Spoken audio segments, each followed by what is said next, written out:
మర్రి Chennareddy memorial trust మర్రి శశిధర్ రెడ్డి ఆధ్వర్యంలో జల సంరక్షణ పద్ధతులపై ప్రత్యేక సెమినార్ జరిగింది. Ameerpet centre for economic and social studies లో ఈ సదస్సు నిర్వహించారు. నీటి పారుదల రంగ నిపుణుడు టి హనుమంతరావు ముఖ్య అతిథిగా హాజరై ఈ కార్యక్రమంలో టీఆర్ఎస్ ఎంపీ విశ్వేశ్వర్ రెడ్డి, కాంగ్రెస్ నేతలు ఉత్తమ్ కుమార్ రెడ్డి, మాజీ కేంద్ర మంత్రి జైపాల్ రెడ్డి ఇతర నేతలు పాల్గొన్నారు.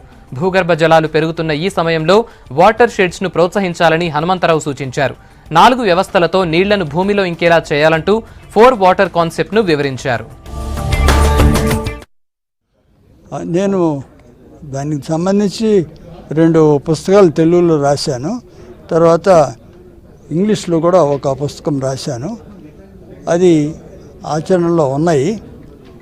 సహాయం కోరితే ప్రభుత్వము నేను సహాయం చేసేదానికి సంసిద్ధత ఉన్నది.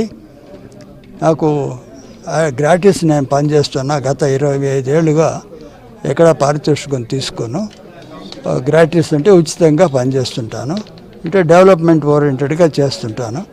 సహాయం కోరిన వాళ్ళకి నేను సహాయం చేస్తాను. వర్షాధార పంటలు ఉండే వాటికే కదా మనం నీటిపారుదల సౌకర్యం కలుగు చేస్తున్నాము.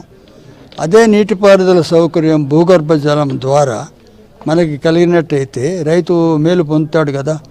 ఇప్పుడు ఆ భూగర్భ జలం నీరు లభ్యత లేకనే రైతులు ఆత్మహత్యలు ఇవన్నీ జరుగుతూ ఉన్నాయన్నమాట. ఎప్పుడైతే మనం భూగర్భ జలం సమృద్ధిగా కలుగు చేస్తామో రైతులు పంటలు సంవత్సరం పొడుగుతా ఎప్పుడైతే పండించగలరో అప్పుడు అందరికీ సస్యశ్యామలంగా ఆనందదాయకంగా ఉంటుంది.